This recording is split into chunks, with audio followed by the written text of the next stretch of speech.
Well, for more on this, we are now joined by SABC news correspondent in London, Giles Gibson. Giles, thanks very much indeed for joining us. I guess it was another day and an evening that continues with lots of events and duties by King Charles III.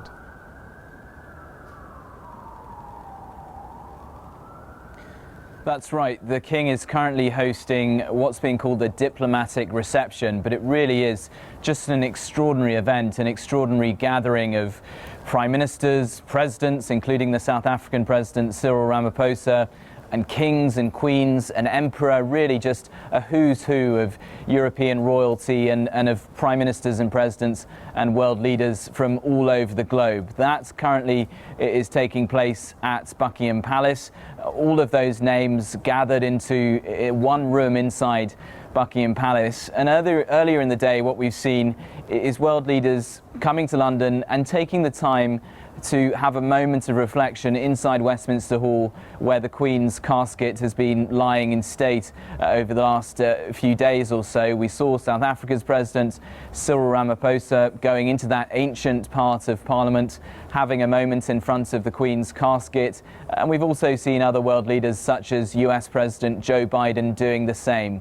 Many of these world leaders will have met the Queen over the years, and now as they arrive in London, as they come to the British capital for her state funeral on Monday, they've had on the Sunday, the day before, just really a day to go and pay their respects in person before they attend that massive event, that state funeral, which will have around about 2,000 guests crammed inside Westminster Abbey.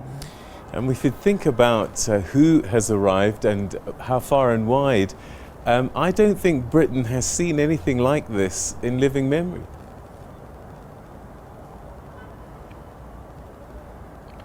Absolutely not. And security experts, former members of the Metropolitan Police, for example, they've been comparing this to organising 100 state visits all at once. You can imagine, just for the US president, for the South African president, for the French president, the level of security, the level of detailed planning, logistics that has to go into all of that. And you times that by 100 or more when you have all of these different world leaders jetting in. And there is also some diplomacy going on because, of course, the Foreign Office here in London, they have to try and juggle priorities. They have to work out who sits next to who, perhaps trying to figure out whether there are going to be some awkward pairings, some awkward matchings, who gets the top billing, who gets sort of a seat towards the back of Westminster Abbey. All of that has had to be worked out in just painstaking detail ahead of the state funeral on Monday.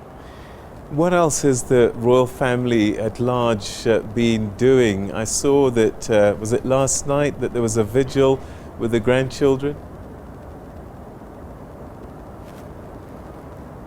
That's right. The Queen's grandchildren, for the first time ever, that's never happened before, that the grandchildren also hold a vigil by the monarch's casket lying in state.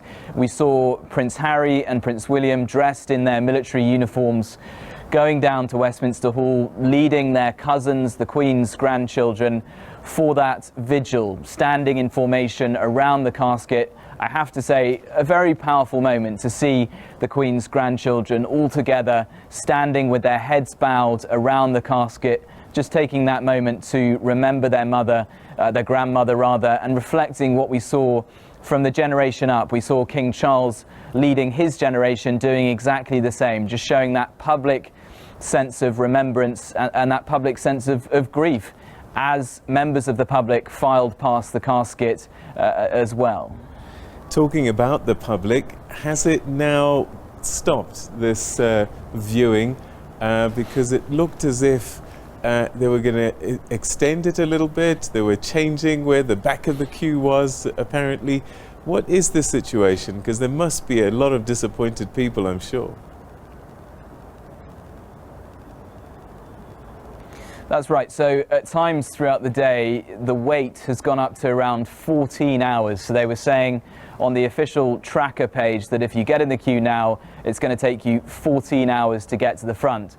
That time has fallen over the course of the day down to around 8 hours, something like that, the last time I checked. But that is still a really long time, and you just have this snaking line of people all the way through central London along the River Thames waiting to get to the front.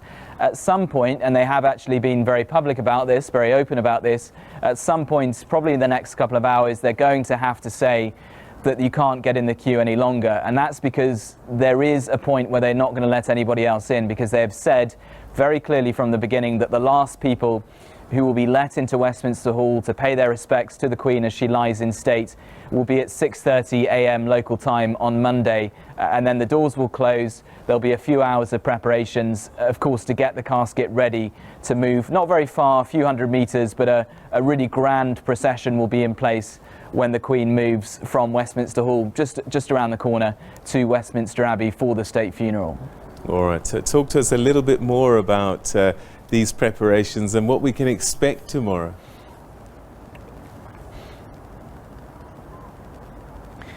Well, as I was saying, the final time really that the members of the public will be allowed into Westminster Hall to witness the lying in state, the casket, is 6:30 a.m. local time on Monday. The doors will then close. There will be a few hours of preparations, final details being ironed out.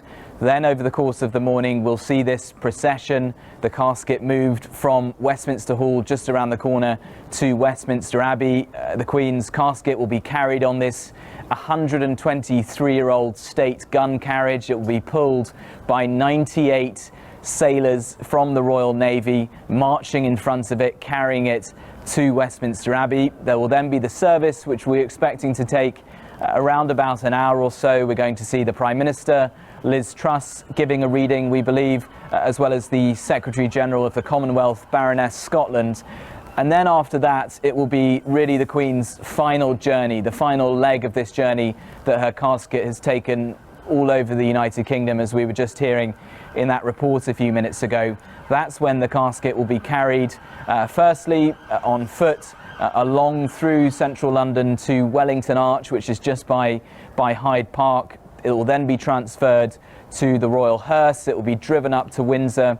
There will be a public service, a public ceremony, and then finally, the final act of all of this week of events really, will be a private ceremony behind closed doors, really just the Queen's closest family inside a chapel inside Windsor Castle. And that is the moment when all of this comes to a close, really. The Queen finally laid to rest alongside her husband, her late husband, the Duke of Edinburgh. Giles, thanks very much indeed for that update. I suspect that you have a long night still ahead of you and an early wake-up call, so we'll leave it there. Thanks very much. All right, that's Giles Gibson, our correspondent in London there, just giving us an update. Of course, President Ramaphosa was at a special dinner this evening with a number of heads of state, kings, queens, ambassadors and politicians that have been invited to this special gathering this evening with King Charles III. This, of course, ahead of the burial that's going to be taking place tomorrow.